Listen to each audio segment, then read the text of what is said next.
The ending of episode 3 of season 5 of The Chosen is really interesting. It's one of the most important kind of discourses, as we call them, within scripture. This is called the Olivet Discourse, and it's called that because it happens on the Mount of Olives. Okay, so the Olivet, or the Mount Olivet, or the Mount of Olives discourse is this moment that Jesus has where he plainly, just straight up, talks about what is going to happen in the end times and like what is going to happen in the future. And he's very clear about what is going to happen, which is pretty rare for a lot of the apostles to get this moment with Jesus of like, oh, he's actually like, this is actually what's going to happen, you know? And so we see this here as we jump into it. This is right after Jesus has just yelled at all the Pharisees and Sadducee, being Gadara, and they're going to walk out of Jerusalem and go towards the Mount of Olives here. Like preaching or teaching? Today, right? You mean no more preaching for today? So it cut off there at the beginning, but Jesus said, that was my final public teaching or preaching. And Big James is trying to justify it because he's like, surely you're not saying that was the last one. And Jesus says, you know, he's saying like, yeah, that's the last public teaching I will ever do, which is true. Oh, the sun is going down, we're losing I lives. said all I came to say to the crowds. Oh, hold on, what do you... James. He said what he said. So here you can see John understands a bit more than James is willing to accept. And so he's trying to push James to be like, hey, chill out. Like he said what he said. You mean this is the end? Yes, Big James.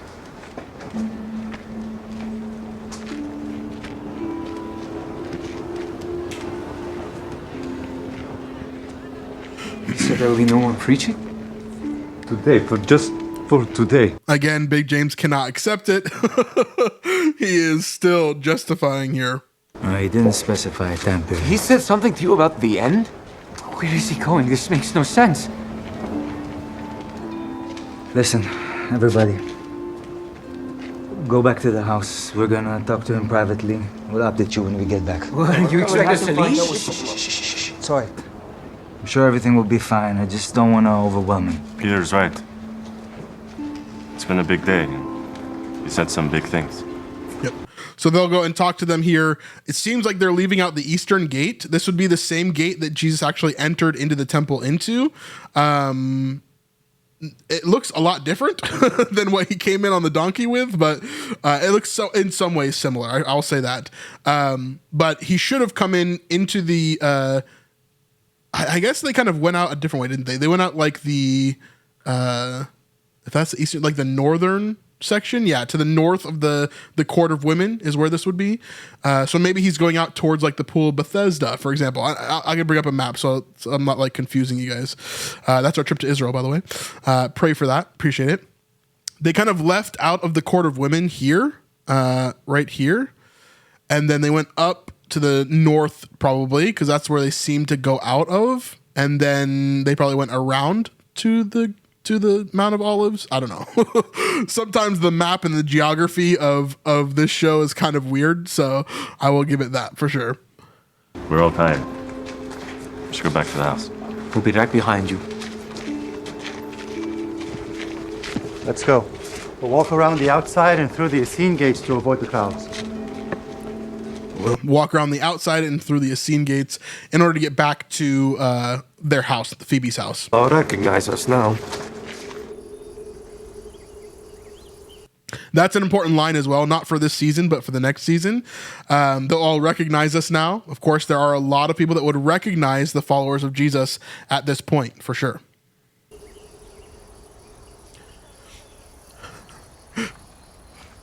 I'm laughing because there's one thing in particular that irritates me about this scene, and that is the positioning of the sun. So this is nighttime. This is sunset. However, the sun is setting in the east, which is just very strange to me. That the sun is setting behind them, looking at Jerusalem right now. It's just opposite of, the real world. It's not that big of a deal. Like, I get the camera lighting, you wanted it to look a certain way, but to have the sunset setting in the east is a little bit annoying to me.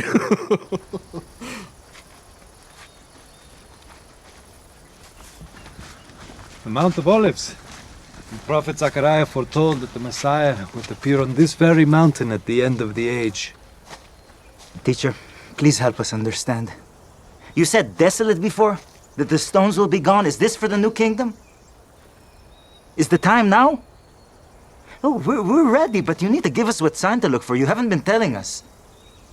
You haven't been telling us anything, as he continues to tell them literally everything. Sit.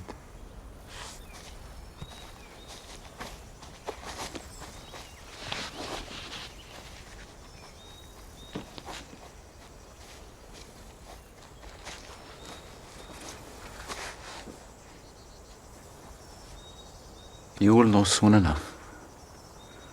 But in the meantime, see that no one leads you astray. For many will come in my name, saying, I am the Christ. And they will lead many astray. And you will hear of wars and rumors of wars. See that you're not alarmed. Yeah, pretty intense stuff coming right out of the gate on this one. As we look at Matthew chapter 24 here, we see, as he sat on the Mount of Olives, the disciples came to him privately saying, tell us, when will these things be? And what will be the sign of your coming and of the end of the age? Remember, this is coming right after he just spoke about all this stuff. And Jesus foretells the future of the destruction of the temple, okay? So there's a lot of like double speak here, meaning like there's like double meanings for a lot of what Jesus is talking about here. But particularly, it's interesting that we don't see all of the apostles here. Again, they wanted this to be a more intimate scene, so I get why they did that.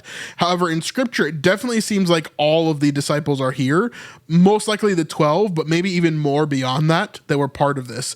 And so the disciples came to him privately saying, tell us, when will these things be? And what will be the sign of your coming and of the end of the age? And Jesus answered them, see that no one leads you astray. For many will come in my name, saying, I am the Christ, and they will lead many astray. And we're seeing this even today.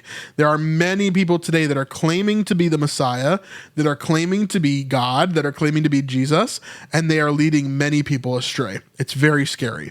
And you will hear of wars and rumors of wars. See that you are not alarmed, for this must take place, but the end is not yet. Now, this is a very poignant verse for today, right?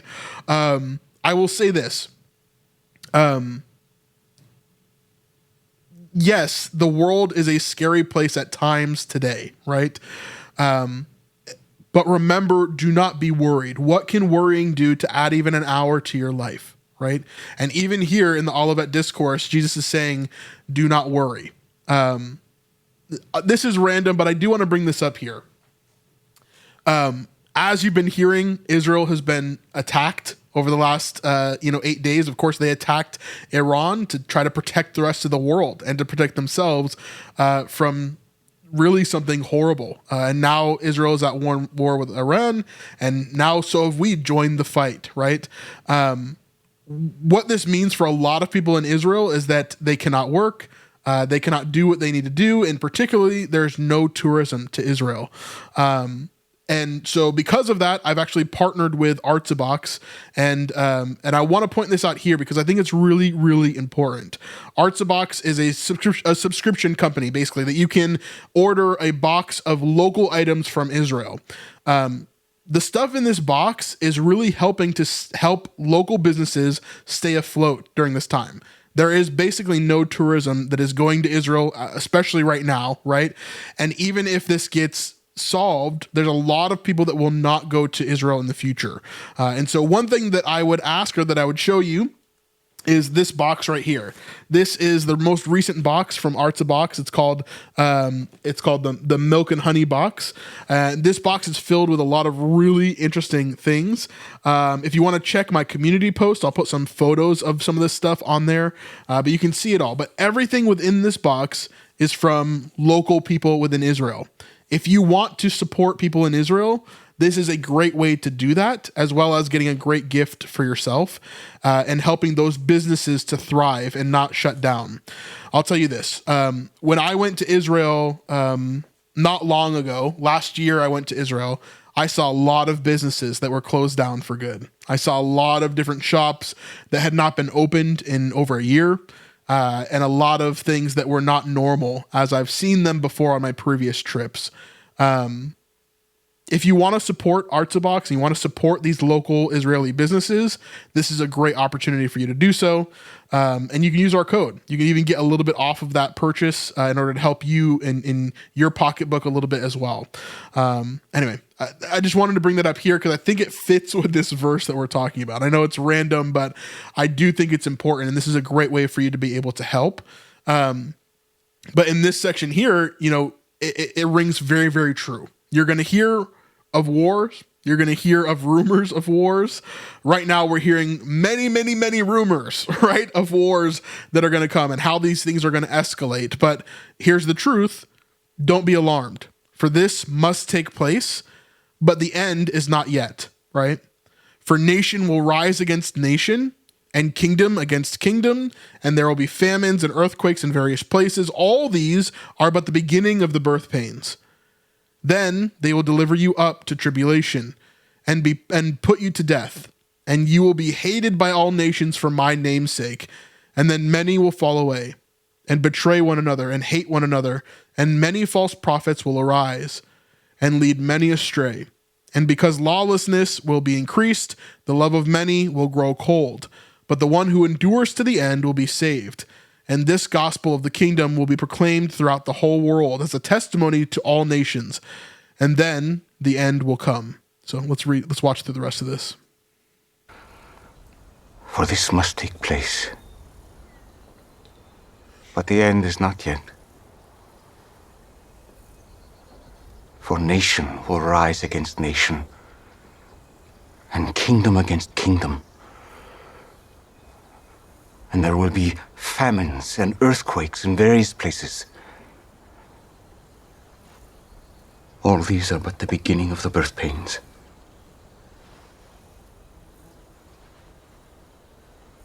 And then they will deliver you up to tribulation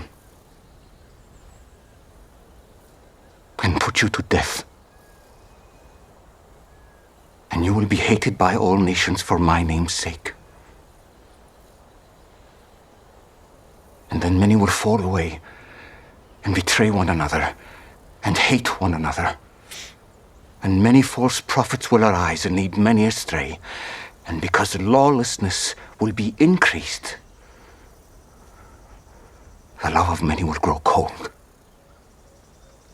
Yeah, so they skip some sections in here, but for the most part, word for word, as we're going through this discourse, Jesus is talking about the end here. What's going to happen? What's going to come, right?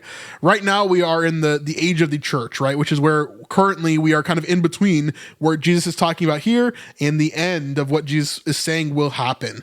And so we're still waiting for that end to happen. We're still waiting for the future, but some of these things have taken place. For example, he talks about how they will die, and these apostles will die, some of them horribly. The first being right there to your right, which is Big James, and the last being there to the left, which is John. Those are the first and last apostles to die. And so in some ways, maybe they do get to be on the left and right of Jesus in that manner. But the one who endures to the end will be saved. Then this gospel of the kingdom will be proclaimed throughout the whole world as a testimony to all nations.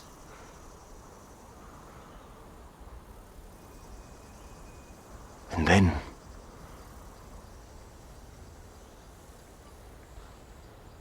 the end will come.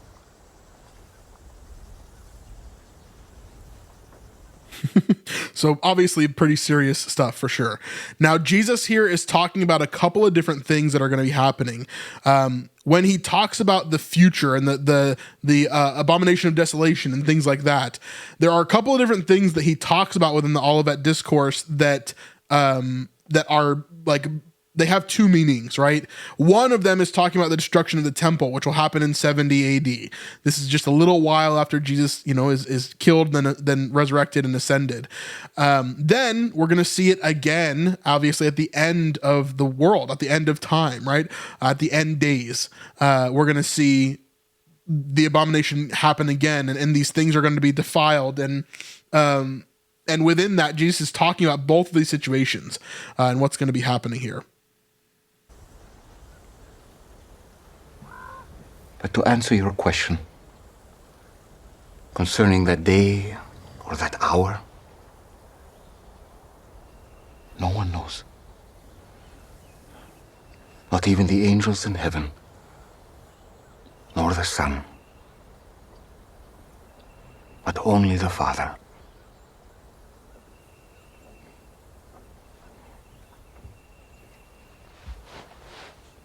Be on guard. Keep awake. Yep. So he's giving them instructions here. When you see these things happen, when you see the abomination of desolation come, be ready. Be awake. Be ready to go. Like, don't be sleeping at the wheel, right? You need to take action here. For you do not know when the end will come. Again, beautiful shot, but I cannot get out of my mind that the sun is on the wrong side of the earth.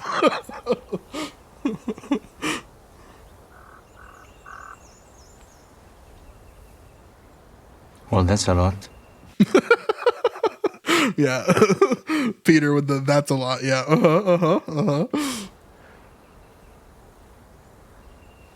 It is. You're telling us that everything you just told us, which included our deaths and the end of the age, and not even you know when? Right, exactly. It's so much for them to process, I'm sure.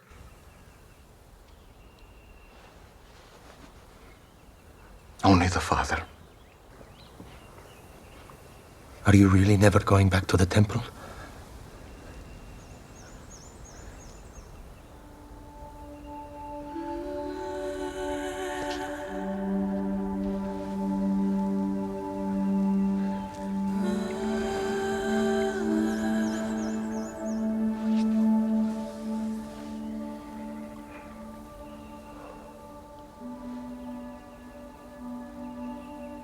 If you'll all leave me,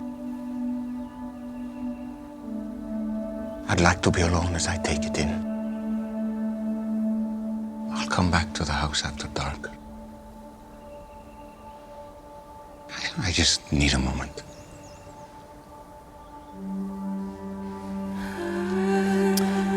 Pretty heavy stuff here. I'm going to shut off the music here right before we get to this moment. Part of a longer conversation, right? He said this is part of a longer conversation, right?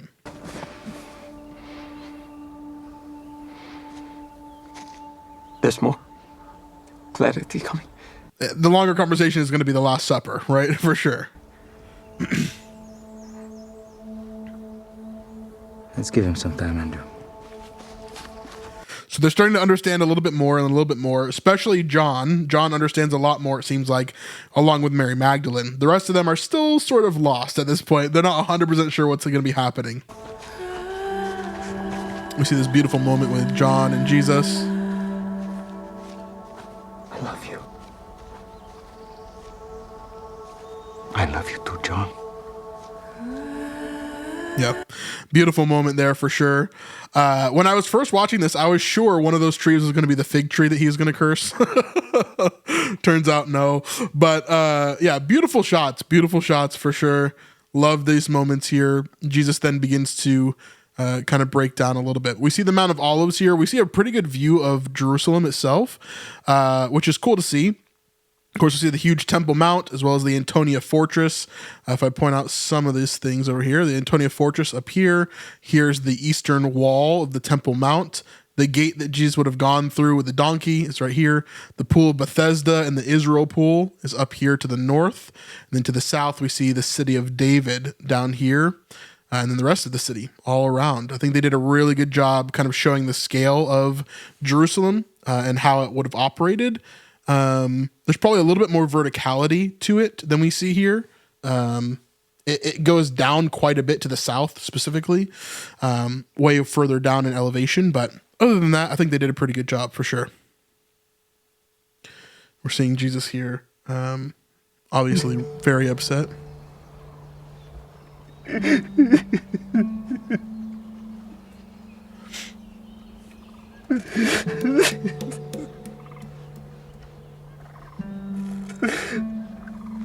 Thank you for that, Jan. Jan's correcting me here. I appreciate it if you guys help with that sometimes. Mark 13:3 says the four asked privately. Okay, so the other the parallel to that. We'll bring that up in a second. Appreciate it. Would that you, even you, had known this day the things that make for peace. But now they are hidden from your eyes. Yep. So he's sad here. This is how he feels with the, Pharisees as well. He has this angry outlook, but on the inside, this is how he's feeling. This is the truth of Jesus's despair here. Is like, man, I wish you guys would have made the correct decisions. I wish you guys would have followed what I asked you to. I wish you would have obeyed. Yeah.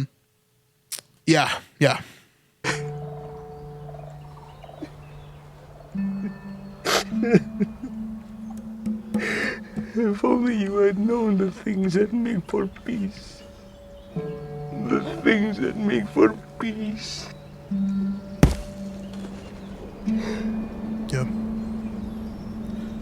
Jesus really struggling here. We're going to probably fast forward a little bit as we've got this music here that I need to kind of skip over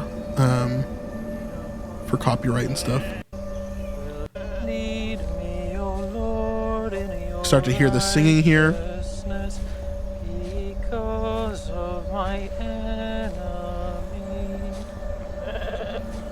Jesus discovers a shepherd boy sitting on a rock playing the lyre and singing. For there is no truth inside their mouths, their inmost self is destruction. So it's probably hard to hear that, but he is singing Psalm chapter 5 here, which he kind of starts at the top, which of course is for flutes, a Psalm of David. So he's not playing the flute. He should have been playing the flute here. This piece was made for flutes. But we see him kind of playing this section here. But I, through the abundance of your steadfast love, will enter your house. I will bow down towards your holy temple in the fear of you. Lead me, O Lord, in your righteousness because of my enemies. Make your way straight before me. For there is no truth in their mouth. Their inmost self is destruction. Their throat is an open grave. They flatter with their tongue. Make them bear their guilt, O God. Let them fall by their own counsels. Because of the abundance of their transgressions, cast them out. For they have rebelled against you. But let all who take refuge in you rejoice. Let them ever sing for joy. And spread your protection over them, that those who love your name may exalt in you. And so here we see the shepherd boy singing this, and then he turns.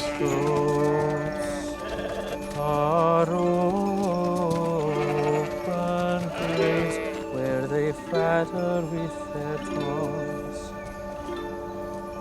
Make them bear their guilt. Again, I'm going to mute the music here a little bit as we go through. I just know that's going to cause issues for me later. But the song continues here from that same verse. And as he looks over, you see the face of a young David, a young King David. Of course, the same actor that we've seen previously for David, but he's shaved here, of course, is styled a lot younger. He definitely has a lot of makeup on for sure, but he looks a lot younger. You know, he's a young David that would be in the field here. And so, yeah, really, really cool moment here of Jesus seeing David. And you can see Jesus go from this moment of extreme despair to then lightened quite a lot whenever he hears David here. This is going to be a recurring thing within the season of Jesus encountering things that bring levity to a situation and God comforting him. That's really what this is. This is not David actually showing up as a spirit to comfort Jesus. This is God comforting his son. Okay. At least that's the only way I can justify it, because David being like a spirit like this is totally sketchy. So yeah, that's how I would say it here for sure.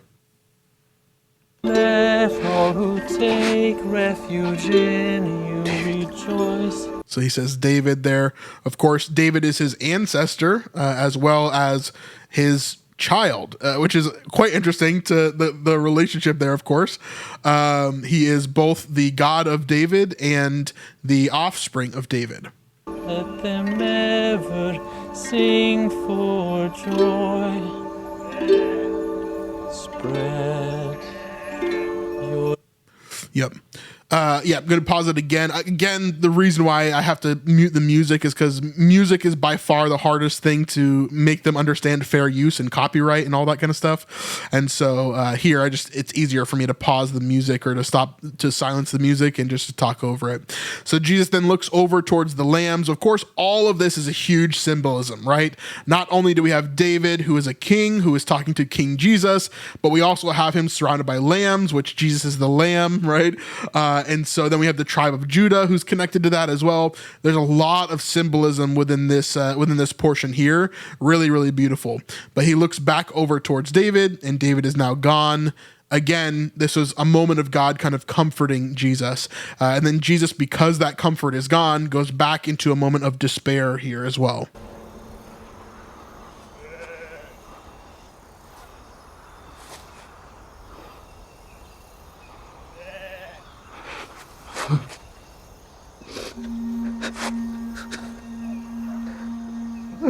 Yep. So here, it's not like he is being afflicted by like some sort of evil spirit or something. He's just in despair. He's very sad. And that sadness is kind of coming back to him after this, this peace from God has kind of left him at that moment. Again, this is not scriptural necessarily, but it's giving us an idea of where Jesus' emotional and mental state was during these last few days. He would have been under extreme pressure. Christine says, House of David singing has ruined me for all of the other David singing. I agree with that. One of the things I don't really like that The Chosen has done a few different times is use more of a medieval style of music for a lot of the older music things. So for example, whenever David has specific like Psalms or whatever, or there's like older music that's being played, it feels very medieval, which does not fit first century Israel in any way. It definitely does not fit any time that David would have been alive. It's completely different chord structures, completely different set of note structure that they would have had compared to us. And so hearing that is so weird. Like when he's playing here, it's way more of a medieval, like, style of music than we would have actually heard. So a great example of this is actually in House of David. I think they do a great job of bringing in more of a Middle Eastern ancient feeling style of music than we've seen in The Chosen. Yeah.